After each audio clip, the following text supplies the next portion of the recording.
Hey folks, Ed from Brain Pulp TV, and as of this recording, it is the release weekend for M19, the newest expansion from Magic the Gathering, and Wizards has come out with not just 2 new Planeswalker decks, but 5, one for each color on the mana wheel. Yes, these Planeswalker decks are all monocolored.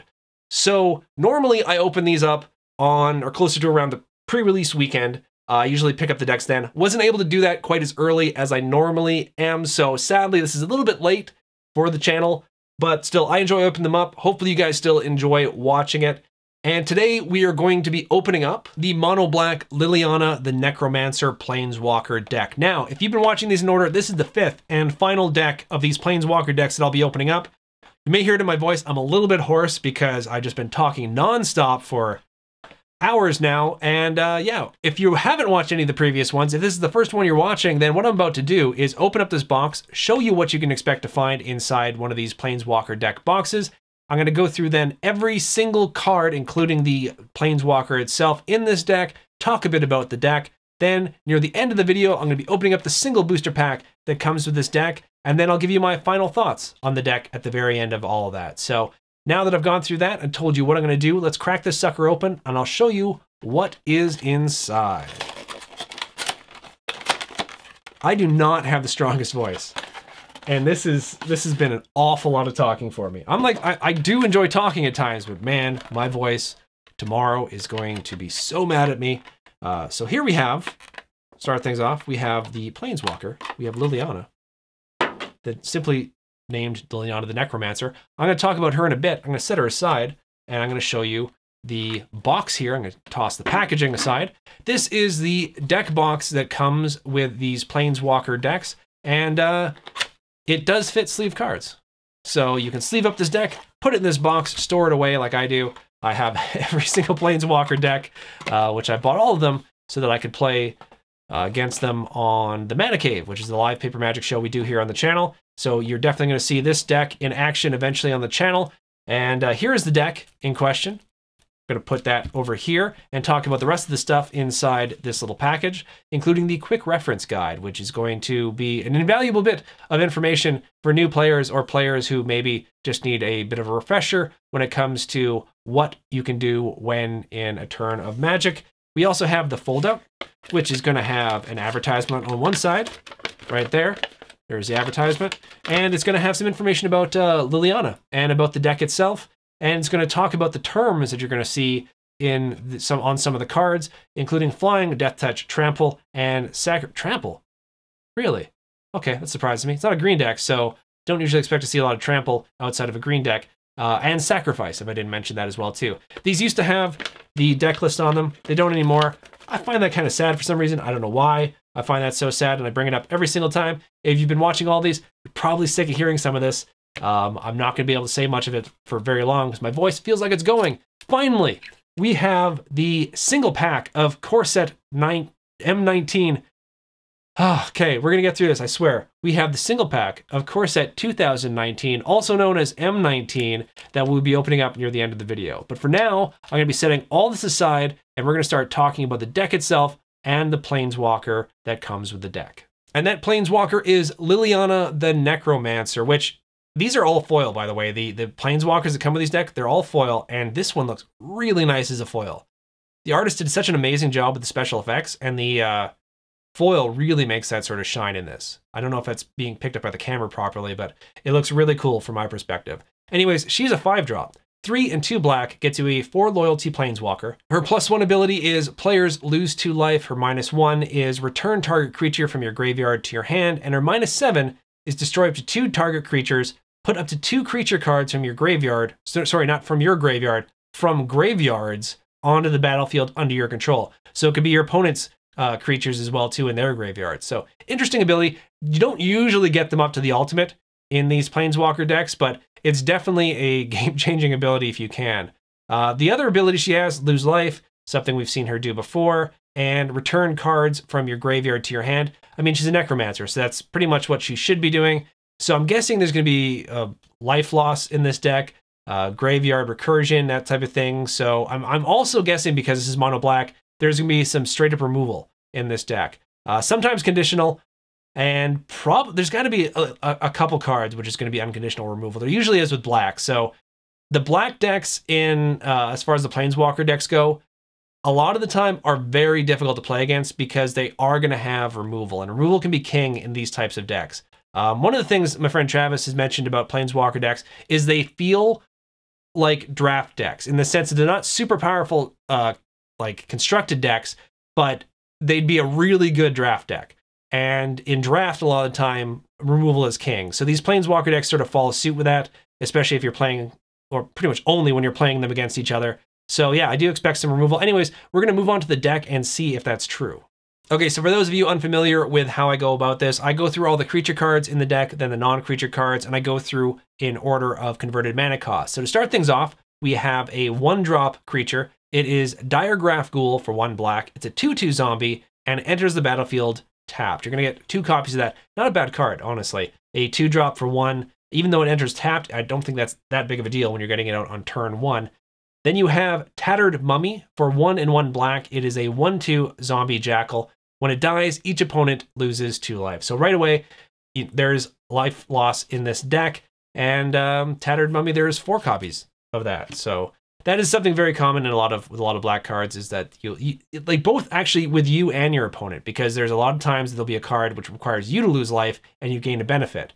Though, like with Tattered Mummy, it's all about your opponent losing life. Moving on, we have another 2-drop. This time it is basically a black bear. It's Walking Corpse for 1 and 1 black. You have a 2/2 zombie creature. For those of you unfamiliar with the term in Magic of something being a bear, basically a 2/2 for 1 and 1 of whatever color is considered a bear, because that's sort of a classic card that goes all the way back to the beginning of Magic, that you would have 1 and 1 green, you would get a 2/2 bear. So a lot of times that's why I'll refer to these types of cards as a bear. This is not a bear because it's 1 and 1 black for 1/1. It is Reassembling Skeleton. It's a skeleton warrior. You can pay 1 and 1 black and return the skeleton from your graveyard to the battlefield tapped. That's actually a pretty nice ability. You could pretty much chump block with this for days.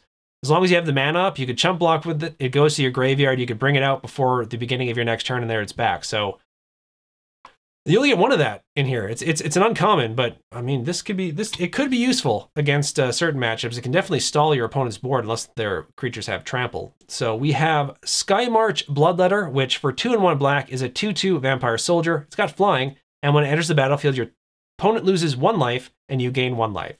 So there we go. More life loss, this time with an upside for you.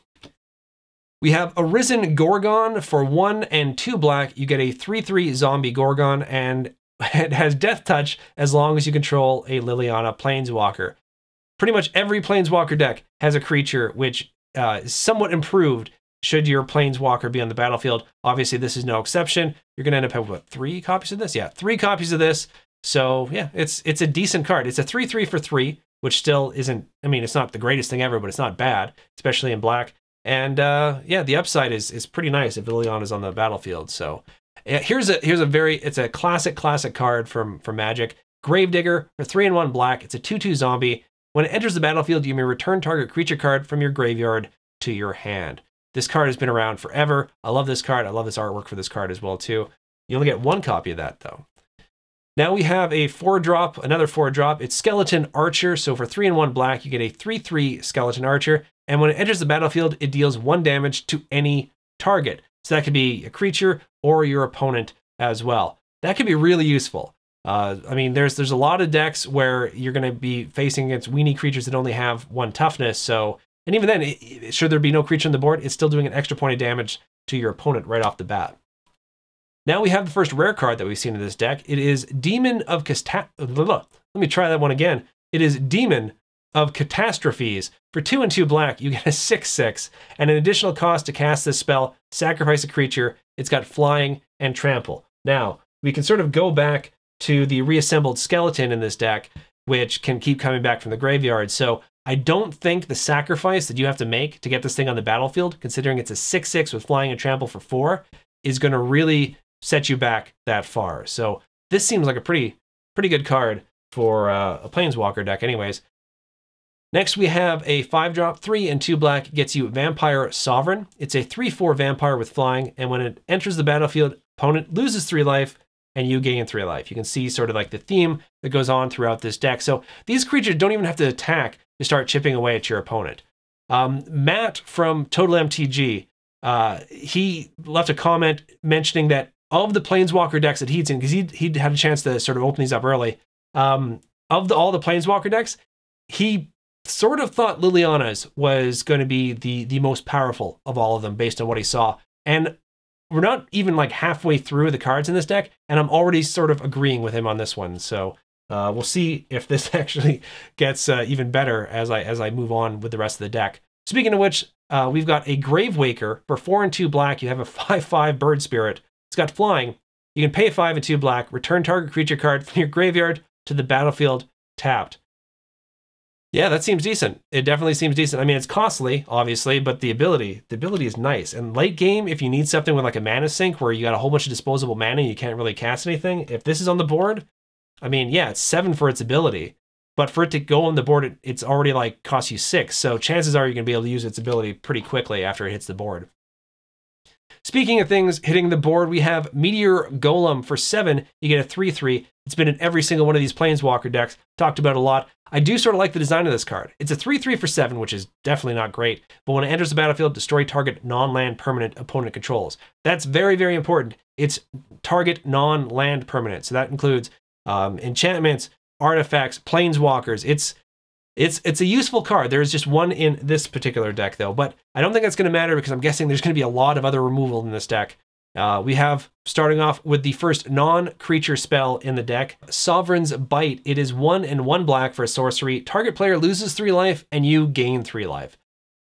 Sorcery speed, it's not the worst card. It's definitely not the best card. I would probably take this out for any form of removal that you may be able to find in black. So once again, it's like, it is what it is. So next up, we have an instant for 1 and 1 black. It is Abnormal Endurance. Until end of turn, target creature gets +2/+0 and gains. When this creature dies, return it to the battlefield tapped under its owner's control. I'm desperately trying to remember the name of the card, which only costs 1 black, that does the exact same thing. I can't remember. I cannot remember what it is. I think it even has endurance in the title.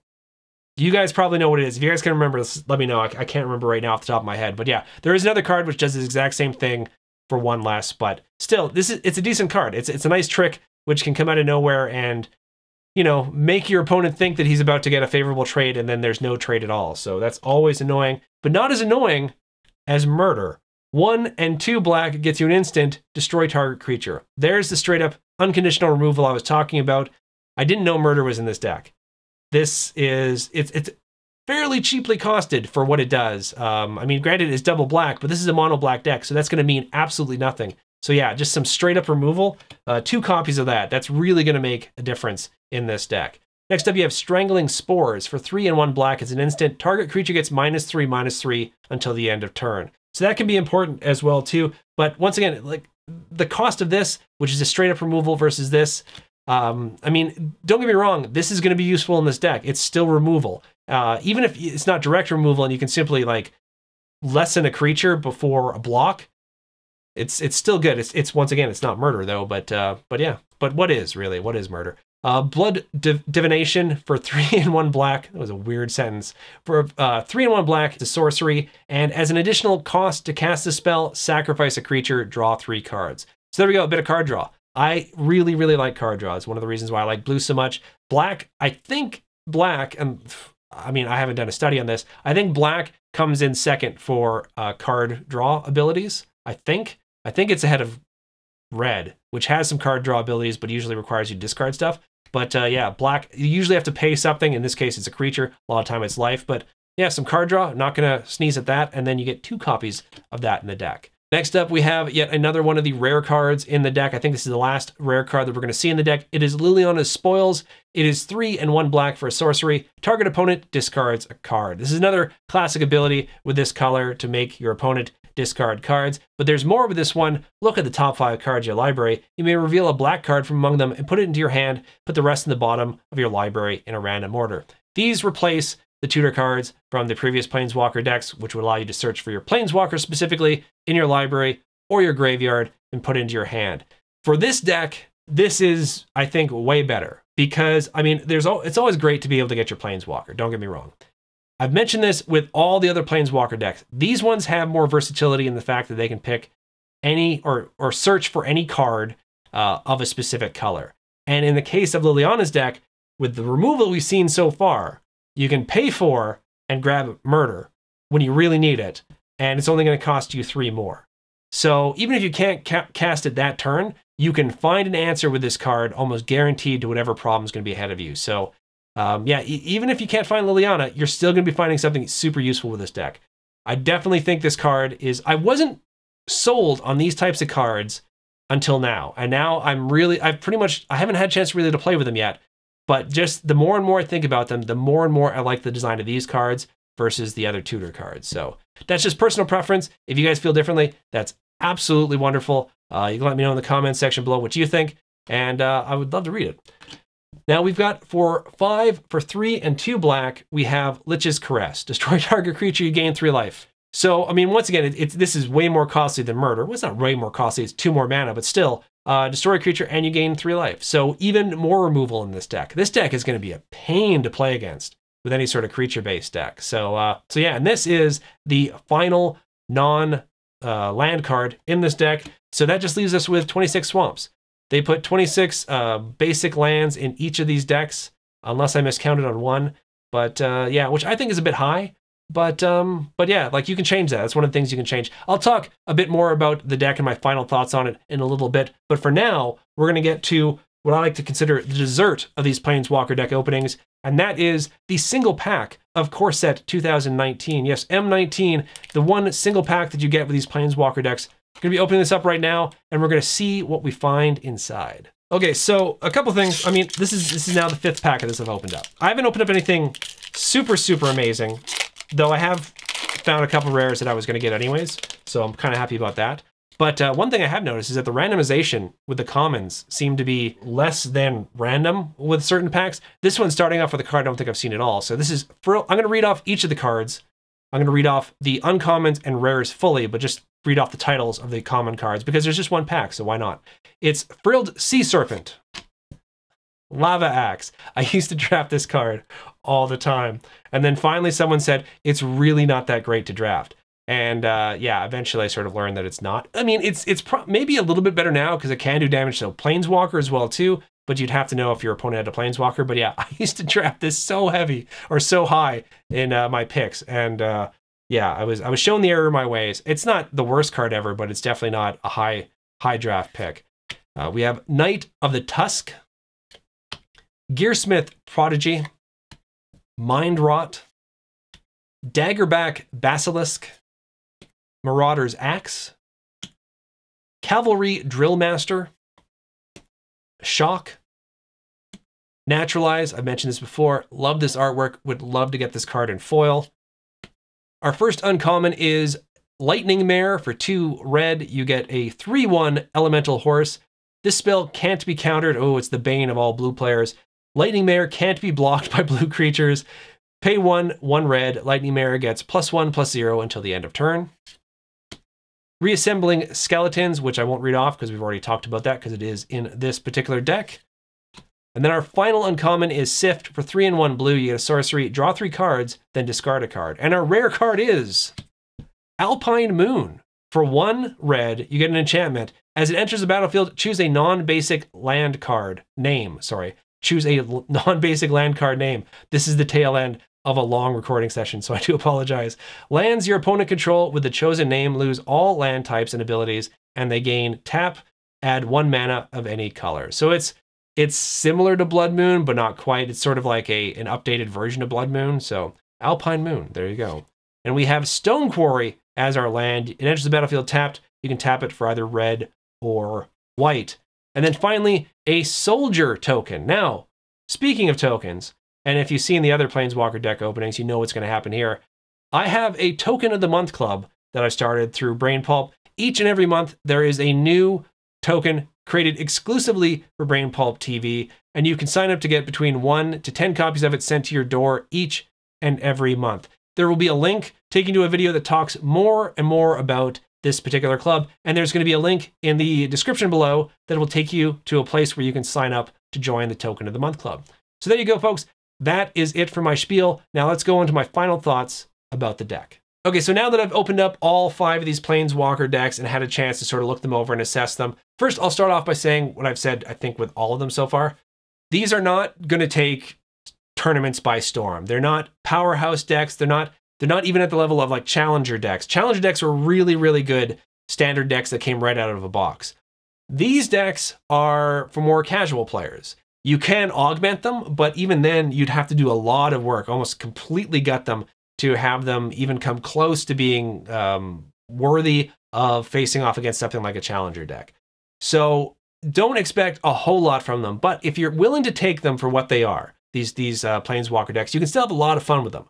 Now, as for how Liliana matches up against the other Planeswalker decks, I have to agree with what Matt from Total MTG had said, and I do think Liliana's is going to be pretty much the one to beat. Of the 5, I think she is going to be the one to beat. I don't know right now who she's going to play against in the future episode of the Mana Cave, but I pity the deck that has to play against her. I think maybe the one deck that might have the best chance against her of these 5, it's hard to say. It's either going to be the red deck or the white deck. It's either going to be Sarkhan or Ajani. One of those two I think may have a good chance against her. I don't think the blue and the green deck would stand a chance against Liliana. So once again, I don't know what the matchups are going to be quite yet with the Mana Cave, but I do think she is going to be the one to beat of these Planeswalker decks. Keep in mind, that's just my own personal opinion. So let me know in the comments section what you think as far as the Planeswalker decks go, or just let me know what you opened up in your pack if you opened up one of these Planeswalker decks, or opened up any of the packs of M19 if you got some nice pulls. Anything to do with M19, just, give me a shout. I'd love to hear from you guys. You can also follow and contact me on Twitter @BrainPulpTV. And now, with all that said, this was the 5th and final Planeswalker deck. Thank you guys so much for watching these openings. I don't do many of them on the channel. Did more, obviously, with M19 than I usually do because they came out with 5 of these decks. So I really appreciate you guys coming for the journey with me here. I hope you enjoyed them. Thank you guys so much for all the support you continue to show the channel. The support you guys have shown in the past few days has been absolutely wonderful. There is going to be more gameplay videos coming up very soon for those of you who prefer to tune in for those, both for Magic and non-Magic, so keep an eye out for that. But in the meantime, have a wonderful day, night, morning, evening, whatever it is, wherever you are. May all your pulls be mythics, and I'll see you all again very soon.